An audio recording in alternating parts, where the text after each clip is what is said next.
بسم الله الرحمن الرحيم. الحمد لله نحمده ونستعينه ونستغفره ونعوذ بالله من شرور أنفسنا ومن سيئات أعمالنا. من يهده الله فلا مضل له ومن يضلل فلا هادي له ونشهد أن لا إله إلا الله وحده لا شريك له ونشهد أن سيدنا ومولانا محمدا عبده ورسوله وصلى الله تعالى على خير خلقه محمد وآله وأصحابه وبارك وسلم تسلیما اما بعد.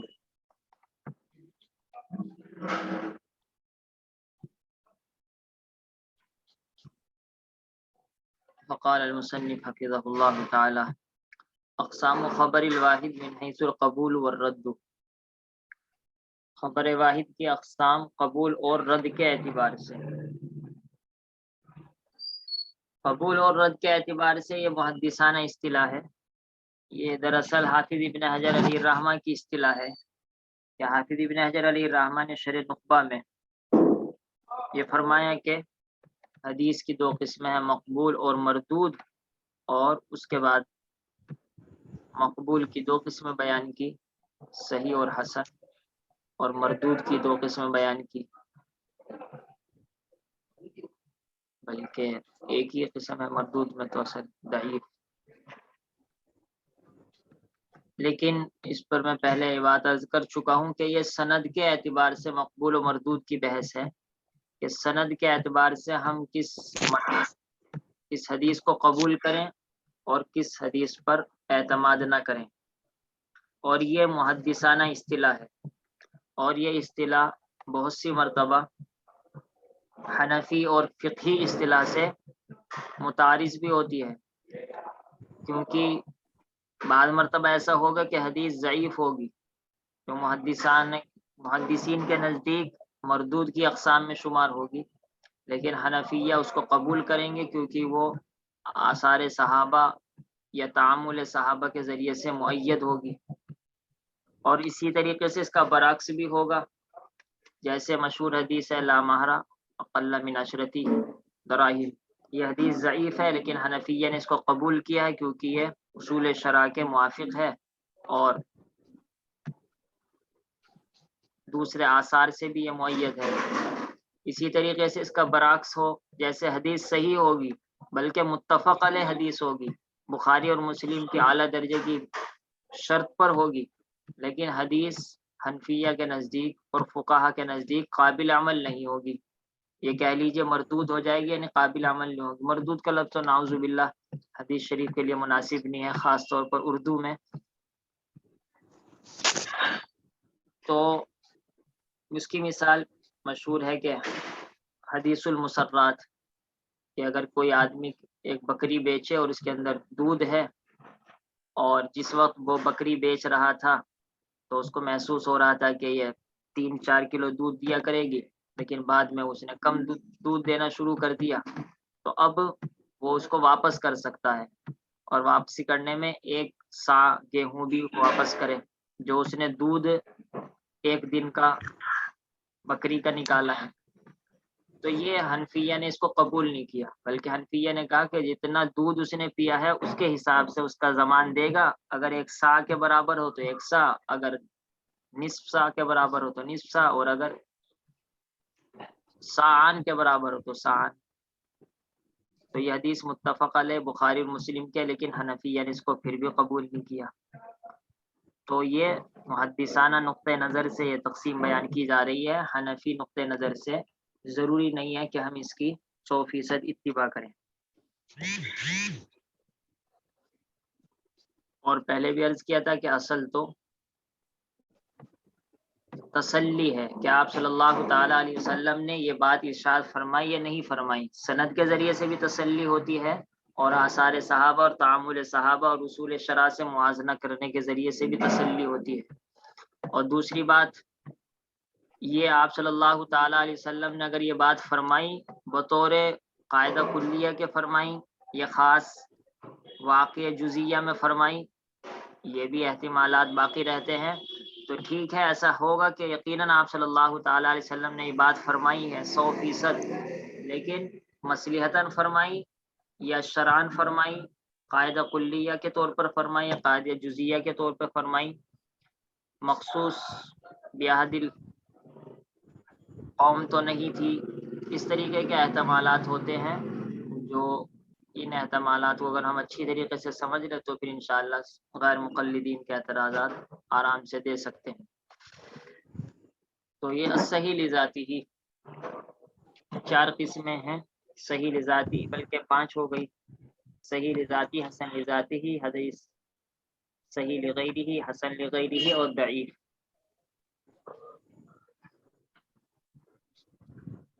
صحیح کی تعریف سب سے پہلے ہمارے علم کے مطابق امام شافعی علیہ الرحمہ نے کی ہے الرسالہ میں، اور بہت تفصیل کے ساتھ تعریف بیان کی امام شافعی علیہ الرحمہ نے. اس کے بعد امام مسلم نے بھی مقدمے میں تعریف کی، اسی طریقے سے امام ابن حبان اور امام ابن خزیمہ نے یہ تعریف کی.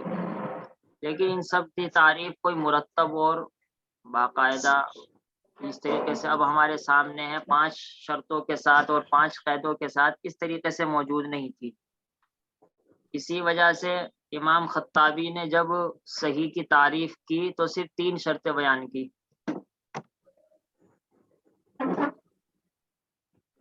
اور دوسری 2 شرطوں کو معلل اور شاذ کو چھوڑ دیا، کیونکہ معلل اور شاذ ہونا یہ کوئی اتفاقی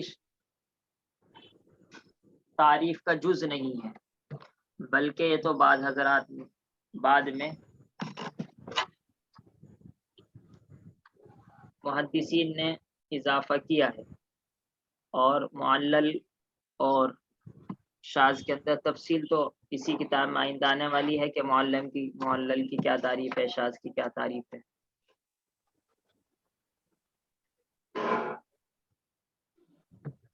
خبر احاد جو کہ عادل کے نقل کرنے کے ذریعے سے، یہ پہلی شرط ہے کہ عادل ہو راوی. نمبر 2 تام الضبط ہو، ضبط اس کا مکمل ہو. ضبط اس کے مکمل ہونے کا مطلب یہ ہے کہ ایک محدث کو مکمل اعتماد ہو کہ یہ جو نقل کر رہا ہے صحیح نقل کر رہا ہے، تو اس کو کہیں گے تام الضبط. یہ ضبط کو جانچنے کے طریقے پہلے تو الگ الگ زمانے میں الگ الگ ہوئے. ایک طریقہ تو یہ شروع میں تھا کہ باقاعدہ استاد کو پرکھ لیا جاتا تھا کہ اس سے کچھ حدیثیں پوچھی جائے کہ آپ وہ حدیث بیان کریں جو آپ نے فلاں شیخ سے سنی تھی. اس طریقے سے کہ ایک حدیث اس کو سامنے بیان کی اور یہ کہا کہ آپ نے یہ حدیث کس سے سنی ہے، یہ حدیث آپ نے سنی ہے نہیں سنی، آپ کی مسموعات میں سے ہے یہ حدیث. تو اس طریقے سے براہ راست اگر شاگرد موجود ہے اور استاد موجود ہے تو اس طریقے سے اس کے حافظے کی اور ضبط کی جانچ ہو جایا کرتی تھی. اس سے اندازہ ہو جایا کرتا تھا یہ تام الضبط ہے یا ضعیف الضبط ہے. یہ تو بالکل متقدمین محدثین کا طریقہ رہا. اس کے بعد یہ ہوا کہ جو مرویات اس محدث کی ہیں ان مرویات کا موازنہ کیا گیا دوسرے ثقہ راویوں کے احادیث سے. مثال کے طور پر امام مالک ہیں، سفیان ثوری ہیں، سفیان ابن عیینہ، عبداللہ ابن المبارک ہیں. یہ جو چوٹی کے محدثین ہیں جن کے حافظے پر 100% اطمینان ہے، تو اب جس کا حافظہ ہمیں معلوم نہیں ہوگا اس کی احادیث اور امام مالک کی احادیث دونوں کو دیکھا جائے گا.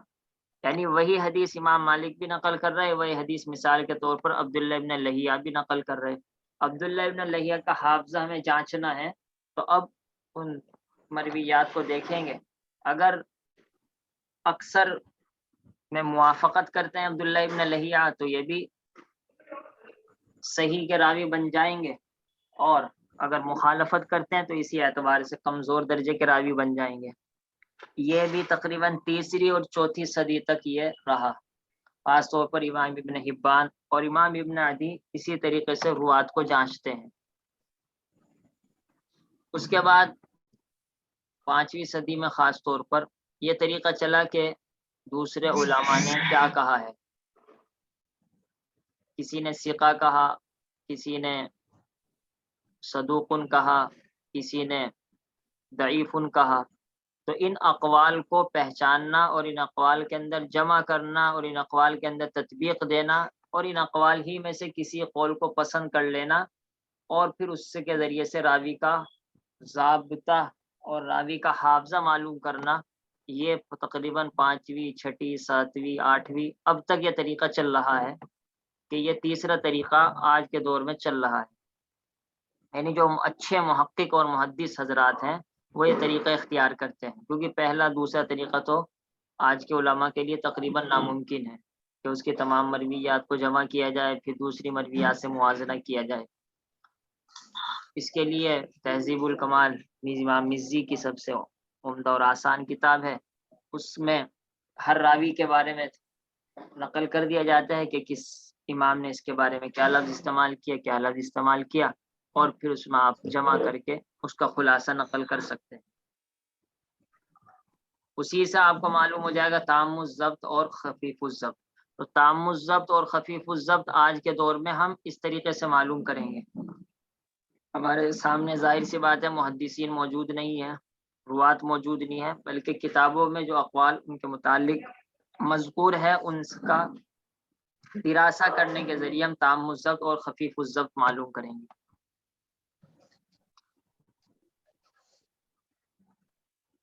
اگر سبھی حضرات ثقہ بول رہے ہیں تو ہم کہیں گے تام الضبط ہے، صحیح کا راوی ہے. اور کوئی اس کو ثقہ کہہ رہا ہے، کوئی صدوق کہہ رہا ہے، کوئی کہہ رہا ہے فیہ لین، اس کے اندر کچھ نرمی پن ہے، کچھ ہلکا سا ضعف ہے، تو نتیجہ یہ نکالتے ہیں کہ کچھ گڑبڑ ہے اس راوی کے اندر، کچھ کمزوری ہے، اس وجہ سے حسن درجے کا راوی بن جائے گا. اور اگر اکثر یہ کہہ رہے ہیں فیہ ضعف، ضعیف راوی ہے، کمزوری ہے، قوی نہیں ہے، سب کے اقوال اس طریقے کی طرف جا رہے ہیں، تو پھر نتیجہ یہ نکالا جائے گا کہ ضعیف راوی ہیں. تو اس طریقے سے وہ تو مشق کرنے کے بعد اللہ تعالیٰ کی مدد اور توفیق سے آدمی نتیجہ نکالتا ہے. چوتھا طریقہ ضبط کو پہچاننے کا وہ ہے جو ہم جیسے طلبہ کے لیے، وہ یہ کہ حافظ ابن حجر نے تقریب التہذیب میں کیا کہا یا پھر امام ذہبی نے کاشف میں کیا کہا، کیونکہ ہمارے اندر یہ بھی صلاحیت نہیں ہے کہ ہم ائمہ کے مختلف اقوال کو دیکھ کر کسی ایک نتیجے پر پہنچ جائیں. حافظ ابن حجر اور امام ذہبی کا یہ امت پر احسان ہے کہ انہوں نے یہ کام خود کر لیا، اور امام ذہبی نے کاشف میں اور حافظ ابن حجر نے تقریب میں ایک ایک لفظ کے اندر دو لفظ کے اندر خلاصہ نقل کر دیا مختلف ائمہ کے اقوال دیکھنے کے بعد. تو ہم جیسا اگر ان کی اتباع بھی کرتا ہے تو اس میں کوئی حرج کی بات نہیں، کیونکہ ہر فن کے اندر یہ بات مسلم ہے کہ مقلد مجتہد کی اتباع کرتا ہے. یہ نہیں کہا جائے گا وہ دونوں حضرات شافعی ہیں، کیونکہ اس میں شافعیت اور حنفیت کو کوئی دخل نہیں، بس اس فن کا ماہر ہونا ضروری ہے. شافعیت اور حنفیت سے کوئی اس میں لینا دینا نہیں. یہ میں نے عرض کر دیا تام الضبط، یعنی ہم کیسے پتہ لگائے کہ ضبط کیسے. اور عادل، یہاں پر ایک سوال یہ بھی آتا ہے کہ عادل ہونے کا کیسے پتہ لگائے. اس کا جواب یہ ہے کہ یہ بھی رجال ہی کی کتابوں میں آپ کو معلوم ہو جائے گا. جس کے بارے میں کچھ نقل نہیں کیا گیا وہ تو عادل ہی ہے، کیونکہ فقہ اور محدثین جب کسی کو ثقہ کہیں، جب کسی کو صدوق کہیں، وہ جب ہی کہیں گے جب کہ اس کی عدالت بھی ان کو معلوم ہے اور ضبط بھی اس کا معلوم ہے، تبھی جا کر وہ ثقہ کا لفظ بولیں گے. اور اگر حافظہ تو بہت اعلیٰ درجے کا ہے اور نعوذ باللہ ہے فاسق، تو اب اس کو وہ ثقہ نہیں کہیں گے، نہ صدوق کہیں گے، نہ یہ کہیں گے کہ قوی، بلکہ صاف صاف کہیں گے فاسق، صاف صاف کہیں گے لا تروی عنہ. تو اس طریقے سے انہی کتابوں کے ذریعے سے عدالت کا علم بھی ہوتا ہے اور انہی ذریعے سے ضبط کا علم بھی ہوتا ہے. تو عدالت کے لیے کوئی دوسری کتابوں کی ضرورت نہیں پڑے گی. اور بہت کم روات ایسے ہیں جن پر عدالت کے متعلق جرح ہوئی ہے، ورنہ جرح تو عام طور پر ضبط ہی کے بارے میں ہوئی ہے. بہت کم ایسے راوی ہیں جو فاسق، کذاب وغیرہ ملتے ہیں. تیسرے متصل السند، کہ سند متصل ہو. یہاں پر بھی یہ سوال آئے گا کہ ہمیں کیسے پتہ لگے سند متصل ہے. تو جہاں پر سیدھا سیدھا یا حدثنا فلاں، مثال کے طور پر میں کہوں حدثنا شیخ بن جونفری، تو بات بالکل واضح ہو گئی کہ مجھ سے حضرت شیخ بن جونفری نے بیان کیا، یا میں نے ان کے پاس یہ حدیث پڑھی، یا میں نے ان کے زبان سے یہ حدیث سنی. یہ ایسے الفاظ ہیں سمیتو حدثنا اخبرنا جو دلالت کرتے ہیں کہ براہ راست تلمیذ کو استاد سے سماع حاصل ہے ان کی موجودگی میں۔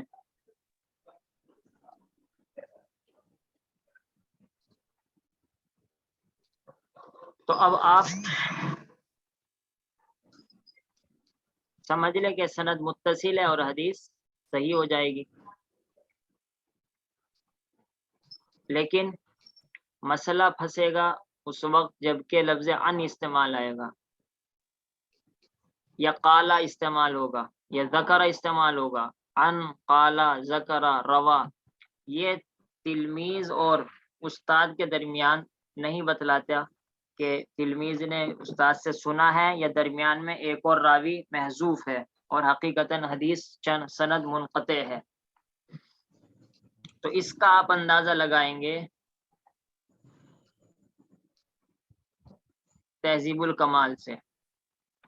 امام مزی کی تہذیب الکمال میں یہ بات ہوتی ہے کہ امام مزی کسی بھی راوی کا ترجمہ نقل کریں گے، مثال کے طور پر سفیان ثوری، پھر ان کے شیوخ نقل کریں گے کہ سفیان ثوری کے شیوخ کون کون ہیں، اور سفیان ثوری کے شاگرد نقل کریں گے کون کون ہیں۔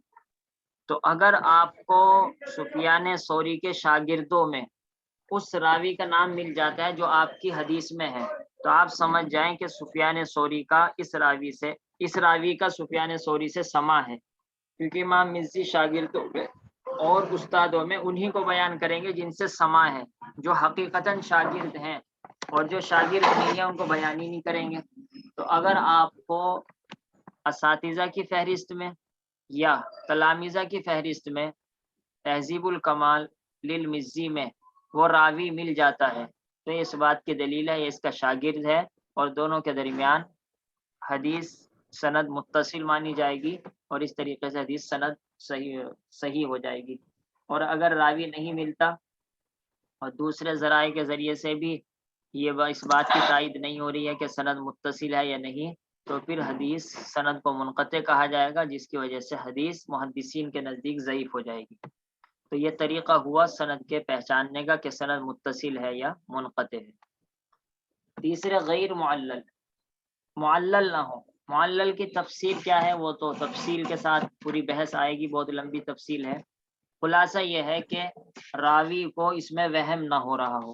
مثال کے طور پر حدیث تو اصلاً ہے موقوف یعنی صحابی کا قول، لیکن راوی نے ثقہ راوی ہے، وہم اس کو ہوا اور اس نے اس کو عن النبی صلی اللہ علیہ وسلم کہہ کر نقل کر دیا، تو یہ معلل ہو گئی کیونکہ وہم ہو رہا۔ یا ایسے ہی حدیث اصل منقطع ہے کہ درمیان میں ایک راوی چھٹا ہوا ہے، پتہ نہیں وہ کون ہے، لیکن اس راوی کو وہم ہوا، اس نے اس کی جگہ کوئی اور راوی رکھ دیا اور یہ سوچا کہ یہاں پر یہ راوی ہے، تو حدیث اس کی وجہ سے آپ کو سند متصل لگنے لگی، آپ اس کو صحیح سمجھ رہے کیونکہ متصل صحیح ہو جائے گی، اور حقیقت میں یہ منقطع ہے تو پھر یہ حدیث ضعیف ہو جائے گی۔ یہ تو معلل کی تھوڑی آپ کے سامنے وضاحت ہو گئی۔ اب یہ بات سامنے آئے گی کہ معلل ہم کیسے پہچانیں یہ معلل ہے، تو اس کے بھی دو طریقے ہیں۔ یا تو امام واضح کر دے کہ یہ منقطع حدیث صحیح ہے اور جس حضرات نے اس کو متصل نقل کیا وہ وہم ہے۔ مثال کے طور پر جب آپ ترمذی پڑھتے ہیں تو امام ترمذی ہر جگہ تقریباً قال ابو عیسیٰ کچھ نہ کچھ بولتے ہیں، تو جو وہ بولتے ہیں وہی اصل علت کو بیان کرتے ہیں۔ قال ابو عیسیٰ فیہ انقطاع، من اوصلہ فقد وہم، فقد خالف، فقد شذ، اس طریقے کے الفاظ۔ اسی طریقے سے قال ابو داؤد جو مشہور اصطلاح امام ابو داؤد کی، وہ بھی اصل علت وغیرہ ہی بیان کرنے کے لیے۔ ایسے نسائی میں قال ابو عبد الرحمن، وہ بھی اصل علت بیان کرنے کے لیے ہے۔ یہ تو ویسی ہی کتابیں ہیں، اصل علتوں کی کتاب علل ابن ابی حاتم مشہور کتاب ہے، وہ اس علتوں اور اوہام کو بیان کرتے ہیں۔ اسی طریقے سے علل ابن المدینی، ایسے ہی علل دارقطنی، سب سے بڑی کتاب اور اکبر موسوعہ فی ھذا الفن امام دارقطنی کی کتاب ہے، جو تقریباً 25 جلدوں میں چھپ چکی ہے اور ابھی بھی ناقص ہے، ابھی بھی مکمل کتاب چھپ کر نہیں آئی ہے۔ تو اس طریقے سے یہ علت آپ کو علل کی کتب میں ملے گی، یا پھر آپ کو ملے گی اس طریقے سے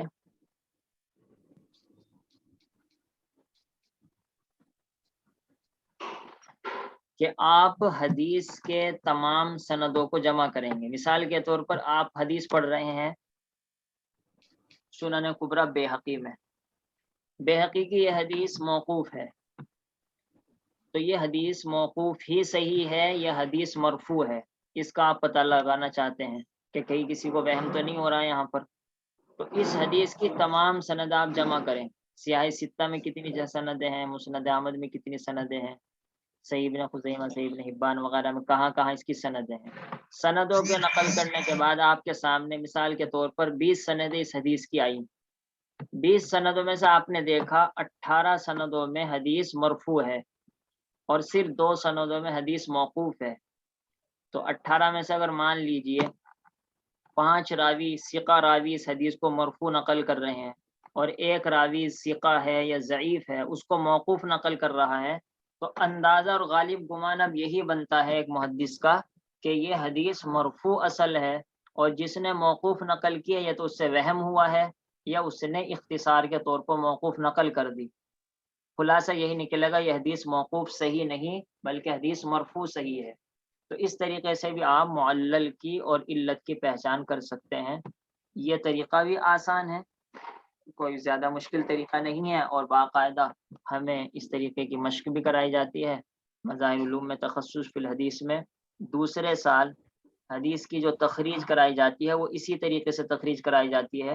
حضرت مولانا عبدالعظیم صاحبی اس کی تخریج کراتے ہیں، فی الحال اس کی تخریج چل رہی ہے طحاوی شریف کی، کہ طحاوی کی ایک سند کو لے لیتے ہیں اور یہ سند کتنی کتابوں میں کہاں کہاں ہے اس سب کو نکالیے، اور نکالنے کے بعد یہ دیکھیے کہ الفاظ متفق علیہ ہیں یا نہیں، یعنی وہ جو الفاظ سب سندوں کے اندر پائے جاتے ہیں یا نہیں، یہ کسی لفظ کے اندر وہم وغیرہ تو نہیں آپ کو ہو رہا، سند کے اندر کوئی وہم تو محسوس نہیں ہو رہا ہے، اور اس طریقے سے علت، شذوذ، نکارت وغیرہ کی پہچان یہ دوسرے سال تخصص کے مشق کرائی جاتی ہے، اس کے اندر یہ طریقہ اختیار کیا جاتا ہے۔ تو یہ معلل سے متعلق بات ہوئی۔ اس کے بعد ہے شاذ۔ شاذ کی پوری ڈیٹیل اور تفصیل بھی اسی کتاب میں آ رہی ہے، چند دن کے بعد آ جائے گی۔ خلاصہ وہ ہے کہ شاذ، حافظ ابن حجر کی اصطلاح بھی ہم ذکر کر دیتے ہیں کہ مخالفت ہے، کہ ثقہ اس حدیث کو نقل کر رہا ہے اور دوسرا ثقہ بھی اس حدیث کو نقل کر رہا ہے، لیکن آپس میں دونوں مخالف ہیں۔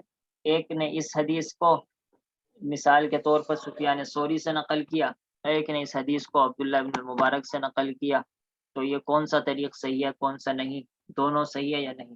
تو اگر مخالفت مان لی جائے، مثال کے طور پر مرفوع اور موقوف والی بات مان لی جائے کہ ایک مرفوع نقل کر رہا ہے ایک موقوف نقل کر رہا، اور موقوف والا کہہ رہا ہے کہ مرفوع نہیں ہے یہ موقوف ہی ہے، تو مخالفت بالکل صریح ہوئی۔ تو جہاں صریح مخالفت ہوگی تو حافظ ابن حجر نے بیان فرمایا کہ اوثق کی روایت قبول کر لی جائے گی، یا جہاں پر 2 حضرات ہوں گے 2 کی قبول کر لی جائے گی، ایک کی رد کر دی جائے گی، اوثق کی قبول کر لی جائے گی، اور جو مطلق ثقہ ہے درمیانی درجے کا ثقہ ہے اس کی ترک کر دی جائے گی، اور جو روایت ترک کی جائے گی وہی شاذ ہے۔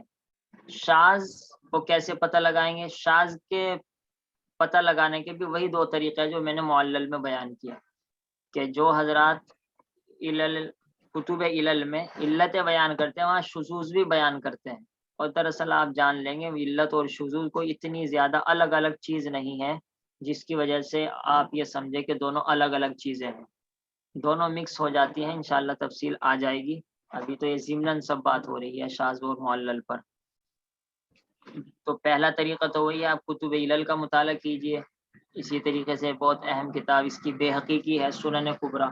تو سنن کبریٰ اصل تو حدیث کی کتاب ہے موضوعات کی ترتیب پر، جیسے کہ سنن کے نام ہی سے آپ کو اندازہ ہو گیا ہوگا، سنن ابو داؤد، سنن ترمذی کی طرح، لیکن امام بیہقی اس میں کیونکہ متاخر ہیں اور بہت تنقیح کے ساتھ کلام کرتے ہیں، اس وجہ سے وہ علت وغیرہ بھی بیان کرتے ہیں، خاص طور پر جو حدیث شوافع کے خلاف پڑے گی اور حنفیہ کے موافق ہوگی اس کے اوپر خاص طور پر کلام کریں گے کہ یہ حدیث معلول ہے۔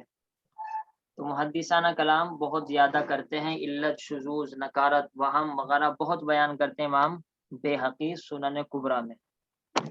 تو اگرچہ وہ سنن ہے لیکن وہ ایک طرح کی علت میں بھی اس میں علل کتاب العلل بھی اسے کہہ سکتے ہیں. وہ صحیح لذاتی، یہ حدیث صحیح لذاتی ہی ہو جائے گی. 5 شرطوں کے پائے جانے کے بعد اس حدیث کو صحیح کہا جائے گا. اس کے بعد یہی 5 شرطیں ہیں حسن لذاتی ہی کی، بس فرق اتنا ہے کہ وہاں پر تام الضبط تھا، یہاں پر خفت ضبط ہے. اگر اعلیٰ درجے کا حافظہ تو صحیح حدیث، اور اگر درمیانی درجے کا حافظہ تو حدیث حسن، اور اگر کمزور درجہ تو پھر حدیث ضعیف. تو خفت ضبط کا مطلب یہ ہے کہ اعلیٰ درجے کے حافظے سے ہلکا ہے لیکن ہے درمیانی درجے کا حافظہ. کیونکہ اگر خفت ضبط کا آپ یہ مطلب لیں گے کہ حافظہ کمزور ہے تو پھر تو اس کی حدیث ضعیف ہوگی. خفت ضبط کا مطلب حافظہ کمزور نہیں بلکہ اعلیٰ درجے کا جو معیار ہے اس سے نیچے ہے، یعنی درمیانی درجے کا حافظہ ہے، تو حدیث حسن کہلائے گی. اور صفات اخرى اس میں باقی ہوں. صفات اخرى سے مراد ہے 4 صفات. نمبر 1 راوی عادل ہو، نمبر 2 متصل سند ہو، نمبر 3 غیر معلل ہو، نمبر 4 لا شاذ ہو. اول حسن لذاتی، حدیث حسن لذاتی ہی ہوگی. یہ دونوں قسمیں مقبول ہیں، یعنی سند کے اعتبار سے دونوں مقبول ہوں.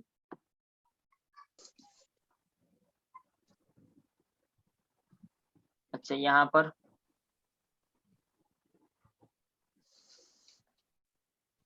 حافظ ابن حجر نے، بلکہ حافظ ابن صلاح نے یہ بات لکھی ہے، صحیح کی تعریف نقل کرنے کے بعد حافظ ابن صلاح فرماتے ہیں فہذا الحدیث الذی یحکم له بالصحہ، تو یہ وہ حدیث ہے کہ جس کے اوپر حکم لگا دی جائے گا صحیح ہونے کا بغیر اختلاف کے محدثین کے درمیان، یعنی تمام محدثین اس کو صحیح کہیں گے. اور کبھی کبھی بعض احادیث کی صحت میں اختلاف ہوتا ہے، یعنی کوئی محدث کو صحیح کہے گا کوئی دوسرا صحیح نہیں کہے گا. یہ بہت اہم بات ہے یاد کرنے کی، کیونکہ غیر مقلدین یا بعض مرتبہ ہمارے علماء بھی اس طریقے سے دعوے کرتے ہیں کہ جیسے کہ حدیث صحیح ہے تو پوری دنیا کو ماننی پڑے گی. صحیح حدیث کے اندر بھی تو اختلاف اجتہاد کی بنیاد پر ہوگا، اور کسی حدیث کا صحیح ہونا کوئی قطعی نہیں ہے. اور کبھی کبھی اختلاف ہوگا بعض حدیث کی صحت میں. کیوں؟ اس کی 2 بنیادیں ہیں. لاختلاف فی وجود هذه الاوصاف فيه، بعض حضرات کے نزدیک تو سند متصل ہوگی تو اس کو صحیح سند کہیں گے، اور بعض حضرات کہیں گے کہ اس راوی کا سماع اس شیخ سے نہیں ہے تو ان کے نزدیک حدیث منقطع ہوگی تو حدیث ضعیف ہو جائے گی. تو ایک تو بنیاد یہ بنتی ہے حدیث کے صحیح اور ضعیف کے اندر اختلاف ہونے کی. نمبر 2 الاختلاف فی اشتراط بعض هذه الاوصاف کما فی المرسل، کہ بعض محدثین اور بعض فقہا جو آپ شرط کہہ رہے ہیں وہ شرط ان کے نزدیک ہے ہی نہیں. یہ مشہور اختلاف ہے، یہ بھی آئندہ آ رہا ہے کہ مرسل، ابھی تو بس یہ کہہ دیتا ہوں، جہاں پر صحابی حذف ہوا ہو.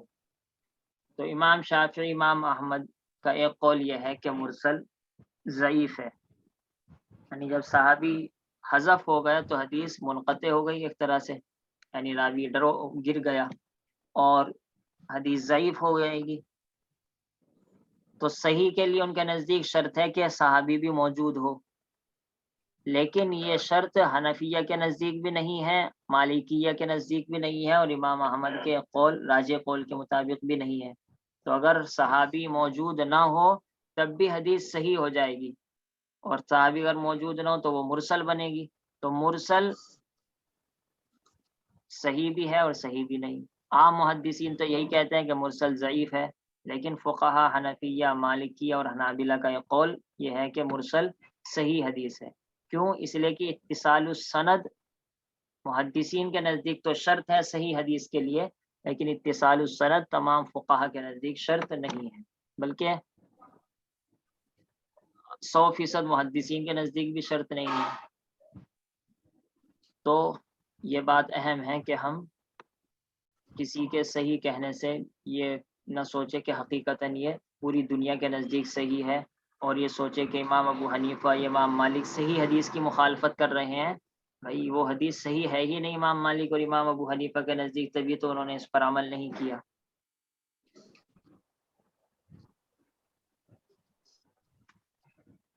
پانچ منٹ رہ گئے ہیں تقریباً، اتنی صرف 2 لائنیں ہوئی ہیں. یہ آپ کے سمجھ میں آ گیا مفتی شاہجہاں مولانا پیر صاحب.